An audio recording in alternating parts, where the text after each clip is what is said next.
The Middle East is rapidly changing. There are prophets that say the world will come to an end in the Middle East. You know that, right? And we have weapons today that are so scary. When you look, I rebuilt them all. And when you look at the weapons we have today, the biggest threat we have in the world today is nuclear weapons. And we have other weapons, too, that are devastating. But the nuclear weapons, the biggest threat we have in the world today. We are tremendously thankful to the people of the United States of America who overwhelmingly understand that there's a battle between good and evil. They understand what it means to be the Jewish state that's fighting 7 fronts. Israel is now at war on 7 fronts. The Middle East has never seen this many wars simultaneously. So I think what really matters is what's next. It must be very frustrating. You've taken out the leader of Hezbollah, Hamas, but surely those groups just find someone else to lead them. The ability to crush these proxies of Tehran is very difficult. And what's to stop them once again reforming and going back to what they were before this war began? Well, that's a very good question. The answer is the way to stop the arms of the octopus from reforming, rebuilding themselves is by hitting and ultimately cutting off the head of the octopus. That's the only way. If you don't do that, you're absolutely right. The arms and tentacles will ultimately rebuild themselves and continue fomenting terror for the next 50 years. I would argue that we've not seen a situation as dangerous as the one we're facing now across the region since at least 1973. In recent weeks, Israel has bombed Gaza, the West Bank, Lebanon, Syria, Iraq, Yemen, and now Iran. Conclude some kind of agreement. And that can be the critical first step to getting a sustained agreement, something that brings enduring peace and security.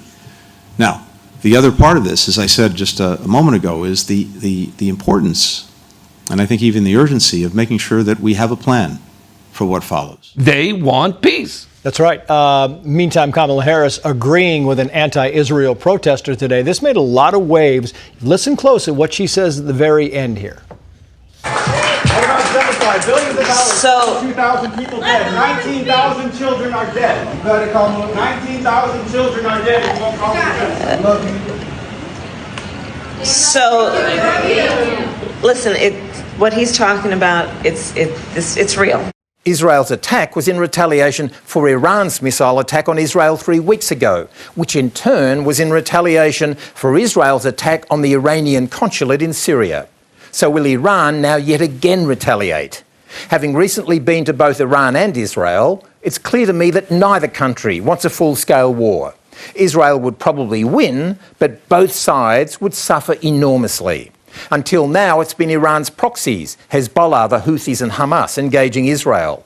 It's now a direct war, Iran against Israel. And is Israel prepared to address the conflict that feeds so many of these other conflicts?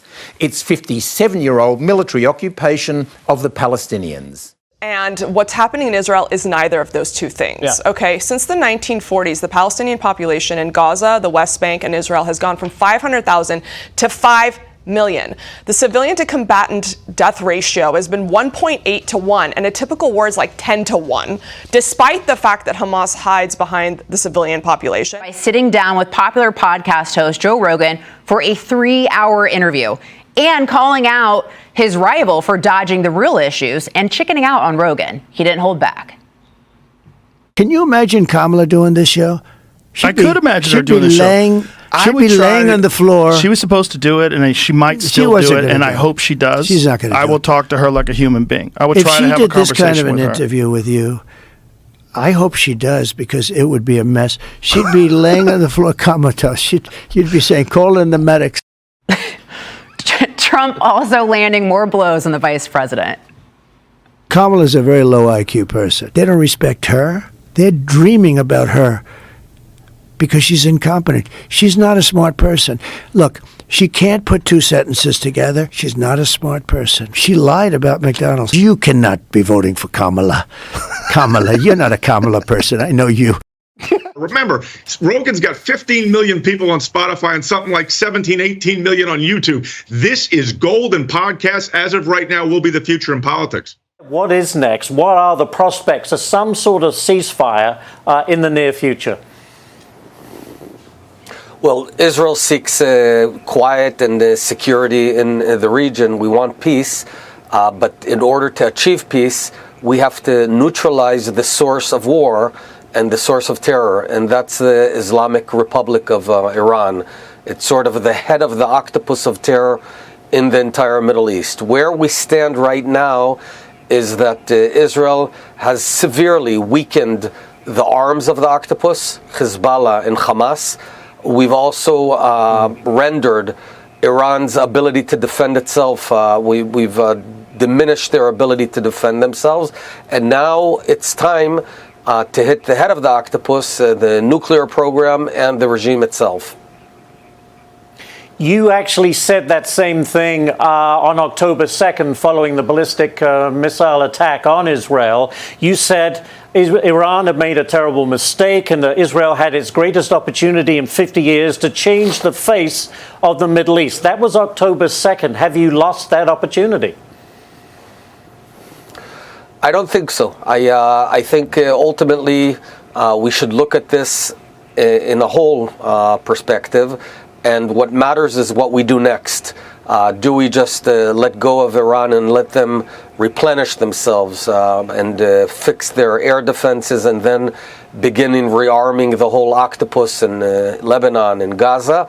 Or do we go all in and take out their nuclear program and ultimately help the Iranian people topple this terrible regime that's been ruining their own lives for the past decades?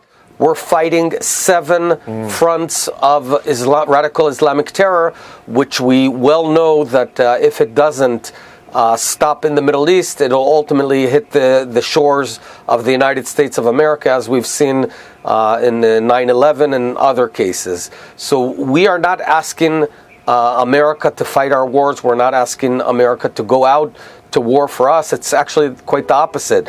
We are fighting on behalf of America and the free world. We're sending our sons and daughters to fight this horrible terror apparatus. We're losing boys and girls, but and these are true heroes, but we're doing it while understanding that if we don't do it, no one will do this. Now, top story this hour, leader of Iran's Islamic Revolution saying that Israel must be made to understand the power, resolve, and the initiative of the Iranian nation.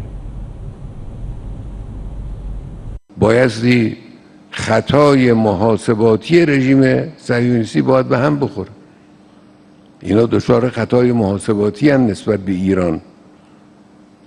اینا ایران رو نمیشناسن، جوانان ایران رو نمیشناسن، ملت ایران رو نمیشناسن.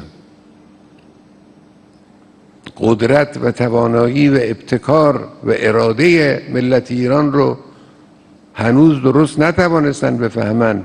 این رو ما باید به اینها بفهمونیم.